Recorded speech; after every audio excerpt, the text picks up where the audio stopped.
क्या मामला है? मैं ओम प्रकाश वैष्णव खामोर शाहपुरा रसद विभाग के अधिकारियों द्वारा मेरी दुकान का फर्द मौका व निरीक्षण प्रपत्र कूट रचित व फर्जी तरीके से बनाकर मेरी दुकान का निलंबन कर दिया।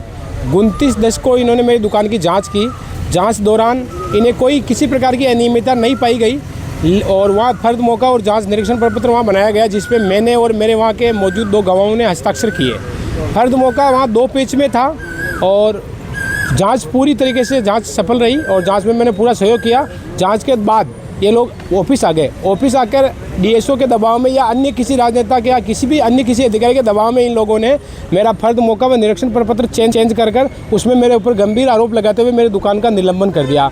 उसके बाद मुझे हाई कोर्ट का एक कैबिनेट नोटिस मिला। नोटिस के बाद मैं डीएसओ ऑफिस आया तो डीएसओ साहब ने मेरे को 2-3 दिन तक घुमाया और पागल बनाया। फिर 21 तारीख को मैं कलेक्टर साहब के यहाँ फेस हुआ प्रार्थना पत्र के साथ। कलेक्टर साहब ने डीएसओ साहब को बोला, उसके बाद इन्होंने मेरे को सर्टिफाइड कॉपियाँ दिलाई। सर्टिफाइड कॉपियाँ मैंने प्राप्त की। तब मैंने सर्टिफाइड कॉपियों में देखा तो वो फर्द मौका वो निरीक्षण प्रपत्र है ही नहीं जो मौके दौरान बनाया गया। उन्होंने कूट रचित जो मौका दौरान जो फर्द मौका बनाया वो यहाँ पे मौजूद था। मैंने देखा, फिर मैंने उसकी प्राइवेट एफएसएल कराई। एफएसएल करा के फिर मैंने फुले थाने में वहाँ रिपोर्ट दी 2 दिसंबर को। तो उस पर फुले थानेदार ने कोई कार्रवाई नहीं की और छोटी मोटी फॉर्मेलिटीज़ करके बंद कर दिया। उसके बाद इन लोगों ने मेरे खिलाफ 14/12 को इस मैडम मीनाक्षी मीणा ने मेरे ऊपर ST/SC कार्य और राजकार्य बाधा का मुकदमा दर्ज करा दिया। उसमें मैं हाई कोर्ट से स्टे लाया। उसके बाद 7/1 को मैंने कोर्ट में इस्तीफा पेश किया शाहपुरा न्यायालय में।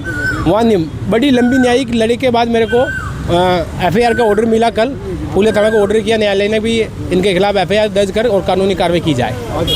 आज मैंने कलेक्टर साहब को ज्ञापन दिया और कलेक्टर साहब से मेरी हाथ जोड़कर मैंने गुजारिश की। कलेक्टर साहब ने मेरा ज्ञापन स्वीकार किया। कलेक्टर साहब ने मुझे आश्वस्त किया कि आपकी जांच इसमें गंभीरतापूर्वक जांच की जाएगी, विभागीय जांच की जाएगी। यदि ये दोषी पाए जाते हैं तो इनको निलंबन किया जाएगा। और मेरी भी कलेक्टर साहब से यही मांग थी कि यदि ये दोषी है तो इनको तुरंत रूप से सस्पेंड किया जाए साहब और मेरे को न्याय दिलाया जाए साहब।